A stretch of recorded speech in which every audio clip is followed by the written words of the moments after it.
যারা আমাদের trade partner investor তারা সাইডলাইনে বসে আছে টু সি নেক্সট গভর্নমেন্ট কে আসবে, পলিসি কি হবে, তখন তারা ইনভেস্ট করবে।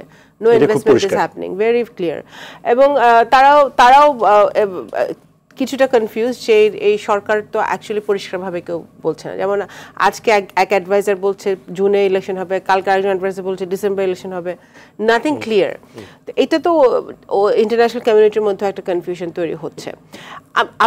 আপনার আজকে ট্যাগলাইন হচ্ছে টার্গেট কারা। যদি আমরা মোটা দাগে ধরে নিই যে টার্গেট হচ্ছে যে ফ্যাসিবাদ এবং ফ্যাসিবাদের দোসররা আওয়ামী লীগের, ধরে নিই মোটা দাগে। এখন এটা স্বচ্ছতা প্রমাণ করতে হবে পলিটিক্যালি, যাতে এটা স্বচ্ছ থাকে, এটা যাতে আবার অপব্যবহার না হয়। আরেকটা হচ্ছে যে এই সরকার, প্রথম কথা ছাত্রদের 3 জন এই সরকারে আছে, তার মধ্যে আবার এরা জানে না যে সরকারের ভিতরে এখনো আওয়ামী লীগের লোকজন আছে। ওই ডেভিলদেরকে কেন আগে বের করছে না, ওই ডেভিলদেরকে কেন স্যাক করা হচ্ছে না। একটা সচিবালয়ও একটা মিনিস্ট্রিও ঠিক মতো চলতেছে না, বিকজ এখনো ডাউন দ্য লাইনে এখনো আওয়ামী লীগের হাসিনার লোকজন রয়ে গেছে। এই ডেভিলগুলোরে কেন তারা স্যাক করে না, এই ডেভিলগুলোরে কেন বাদ দেয় না?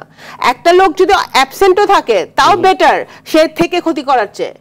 তাকে কেন স্যাক করা হচ্ছে না? প্রত্যেকটা অ্যাডমিনিস্ট্রেশনে, প্রত্যেকটা প্রশাসনে এখনো আওয়ামী লীগের লোকজন আছে, এজেন্সিগুলোতে আওয়ামী লীগের লোকজন আছে।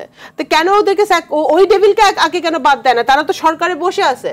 সো ওদেরকে যখন বাদ দিচ্ছে না, প্রকারান্তরে তারা আওয়ামী লীগকে হেল্প করতেছে, প্রকারান্তরে তারা আওয়ামী লীগকে হেল্প করতেছে। সো এইটা তো আমাদের আগে তুমি রাস্তার ডেভিল ধরার আগে নিজের ঘরের যে ডেভিলের সাথে বসে আছো সেই ডেভিলটা আগে ধরো।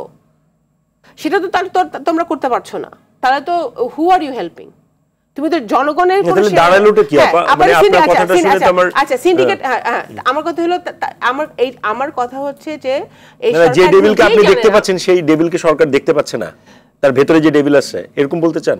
হ্যাঁ, অথবা দেখেও না দেখার ভান করছে, সেটা তো পরিষ্কার করতে হবে। আমরা তো জানি, আমরা তো ডে টু ডে জানি, এভরি মিনিস্ট্রিতে এখনো ওনারা নিজেরাই কমপ্লেন করে যে ভাই কথা শুনে না আওয়ামী লীগের লোক। আওয়ামী লীগের আমলে ছিল তো তোমরা কেন? সে যদি দুর্নীতির ভাগিদার হয়ে থাকে, সে যদি এই খুনের ভাগিদার হয়ে থাকে, তাহলে তুমি কেন তাকে এখানে রেখেছো? সেই জিনিসগুলো তো আগে সরকারকে দেখতে করতে হবে। এবং এইসব কারণেই কিন্তু এই সরকারকে মানুষ পারসেপশন ক্রিয়েট হয়ে গেছে যে এই সরকার একটা দুর্বল সরকার।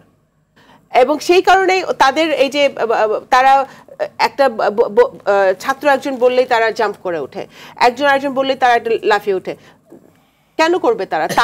তাদের একটা নীতিমালা থাকবে, তাদের একটা রাষ্ট্র পরিচালনার একটা ধরন থাকবে, এবং তারা শক্ত হাতে রাষ্ট্র পরিচালনা করবে। তারা সিন্ডিকেট তো সব আওয়ামী লীগের লোকজনদের সিন্ডিকেট ছিল, তাই না? তো সিন্ডিকেট ভাঙতে পারে না কেন? জিনিসের দাম কমাতে পারে না কেন? সেটা তো করতে। এখন এই জিনিসগুলো তো ওখানেও ডেভিল আছে। 2018 সালের নির্বাচনের ভুক্তভোগী আমি নিজে ফিজিক্যালি অ্যাসল্ট হয়েছি। 2018 সালের নির্বাচন কমিশনের প্রত্যেকটা ডেভিলই যদি আমরা সঙ্গে ওইভাবে ধরি, তাহলে প্রত্যেকটা শয়তান, একটা শয়তানকে নামেও তো মামলা হয় নাই। 2018 সালের হুদা কমিশনের বিরুদ্ধে কেন মামলা হয়নি, তাদেরকে কেন অ্যারেস্ট করা হয় নাই?